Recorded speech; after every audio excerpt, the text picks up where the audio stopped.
I watched a live stream today with Grant Cardone, and love him or hate him, I was impressed that he came on saying he wanted to listen more. That got me thinking that we value talking, but often forget that listening is one of the most powerful tools you have in developing those movies or visualizing that we play in our heads about what you want in your life. That someone like Grant Cardone, who's created a huge level of success, is saying he needs to listen more gives me hope that the rest of the world is beginning to catch on to the power of visualizing and how listening plays a big role in it.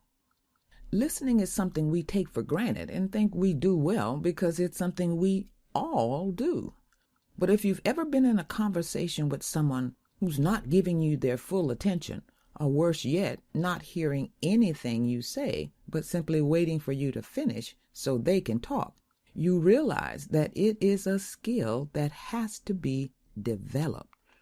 Listening is important because your mind stores information based on the things you see and hear, and then combines them, those visual images again, to create feelings or actions.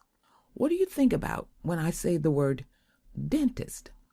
I'm sure a mental image instantly popped into your head of the office, maybe a surgical mask, and maybe the sound of the drill.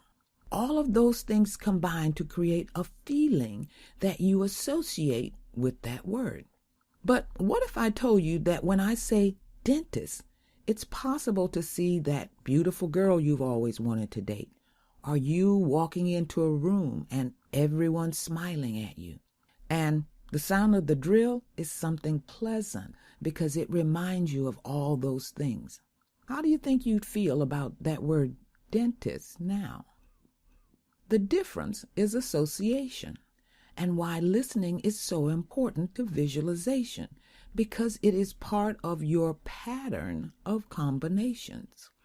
If you don't provide guidance, your mind will connect events with feelings as they happen, rather than how you want.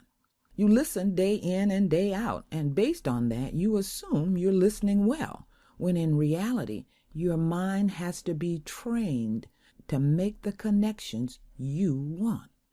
A good number of the people following Grant Cardone want to be like him, but many have not made the visualization connections that he has.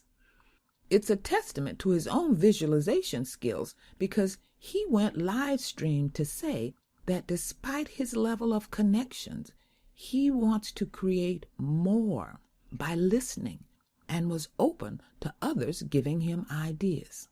This is what makes my series Mindful Relaxation, Motivation While You Sleep so powerful, in that it helps you program in listening and visualization to make the connections you want, and then encourages you to make this part of your day-to-day actions. Doing it while you sleep puts your connection making on steroids because based on a 2014 research experiment at New York University's School of Medicine, participants were compared after being given a task.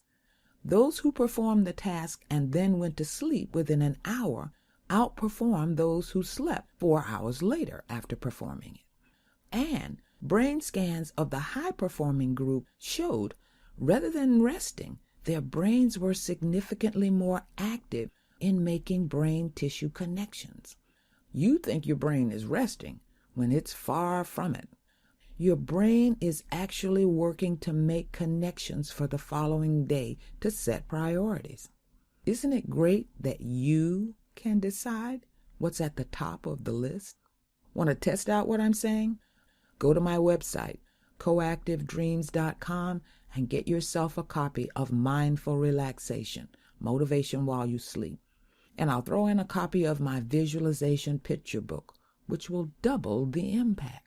If someone who has had such huge success is open to listening and making more mental connections, what are you waiting for?